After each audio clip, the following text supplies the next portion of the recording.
Bismillahirrahmanirrahim. Assalamualaikum warahmatullahi wabarakatuh. Apa kabar anak-anak ibu hari ini? Insya Allah semuanya sehat dan tetap semangat belajar. Baik anak-anak ibu, pada video pembelajaran kali ini kita akan belajar fikih bab 2. Dan materi yang akan kita pelajari hari ini adalah tentang khitan. Yang pertama, sejarah khitan. Kemudian yang kedua, pengertian khitan. Yang ketiga, hukum khitan. Yang keempat, waktu pelaksanaan khitan. Yang kelima, tata cara pelaksanaan khitan. Dan yang keenam, hikmah atau manfaat khitan. Sejarah khitan. Jadi, khitan itu dimulai sejak Nabi Ibrahim alaihi salam. Kemudian putra beliau Nabi Ismail, kemudian Nabi Ishak, sampai kepada Nabi Muhammad Shallallahu Alaihi Wasallam, sehingga sampai pada generasi kita saat ini. Nah, pada saat itu Nabi Ibrahim khitan pada saat berusia 80 tahun. Sedangkan kalau untuk khitan Rasulullah sendiri itu ada beberapa pendapat ya anak ibu. Pendapat yang pertama adalah Nabi Muhammad Shallallahu Alaihi Wasallam pada saat lahir sudah dalam keadaan dikhitan. Kemudian pendapat yang kedua, Nabi Muhammad Shallallahu Alaihi Wasallam dikhitan oleh kakeknya yaitu Abdul Muthalib. Kemudian yang kedua, pengertian khitan. Khitan menurut bahasa artinya memotong.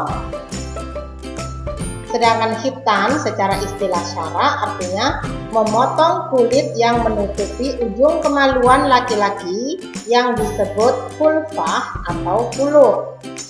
Nah, kenapa umat Islam diwajibkan untuk berkhitan bagi laki-laki ya anak-anak ibu? Pastinya ada tujuannya. Tujuannya adalah supaya ujung kemaluan suci dari najis. Nah, najis apa itu? Yaitu sisa-sisa air seni yang tertinggal. Kemudian yang ketiga adalah hukum khitan. Hukum khitan bagi laki-laki adalah wajib, sedangkan bagi perempuan hukumnya sunnah. Dan yang keempat, waktu pelaksanaan khitan. Waktu pelaksanaan yang baik untuk dilaksanakan khitan adalah pada hari ke-7 setelah lahir atau 40 hari setelah kelahiran. Berkhitan juga dianjurkan saat anak mendekati akil balik, yaitu pada usia 7 sampai 10 tahun. Rasulullah Shallallahu Alaihi Wasallam mengkhitan cucunya Hasan dan Husain pada hari ke-7 dari hari kelahirannya. Kemudian yang kelima adalah tata cara khitan. Tata cara khitan bagi laki-laki adalah dengan cara memotong atau menghilangkan sebagian atau seluruh kulit penutup depan dari alat kelamin laki-laki. Sedangkan khitan pada perempuan dilakukan dengan cara menghilangkan sebagian kecil kulit ari yang menutupi klitoris. Baik anak-anak ibu, setelah tadi kita belajar tentang sejarah khitan, pengertian khitan, hukum khitan, waktu pelaksanaan khitan, tata cara pelaksanaan khitan, maka sekarang kita masuk kepada hikmah atau manfaat khitan. Hikmah khitan yang pertama, khitan merupakan pangkal fitrah dalam syiar Islam.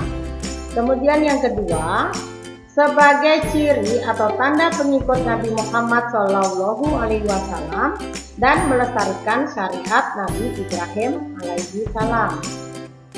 Kemudian yang ketiga, memberikan nilai keindahan.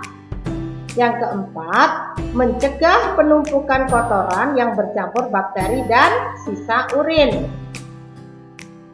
Kemudian yang kelima, mencegah timbulnya penyakit-penyakit kelamin seperti kanker, dan lain-lain. Dan yang keenam, melatih anak untuk menjaga kebersihan dan suci dari najis. Baik anak-anak ibu, kiranya untuk pembelajaran fikih pada pertemuan kali ini ibu cukupkan sampai di sini. Kemudian ibu akan berikan kalian tugas untuk dikerjakan di rumah, yaitu fikih bab 2 tentang khitan. Nah, tugas akan ibu kirimkan melalui Google Form seperti biasanya. Hasil tugas tidak perlu di screenshot ya anak-anak ibu, cukup tekan kirim pada tombol bawah soal latihan yang kalian kerjakan. Baik anak-anak ibu, selalu jaga kesehatan, tetap semangat belajar di rumah. Sampai bertemu pada pembelajaran berikutnya. Wassalamualaikum warahmatullahi wabarakatuh.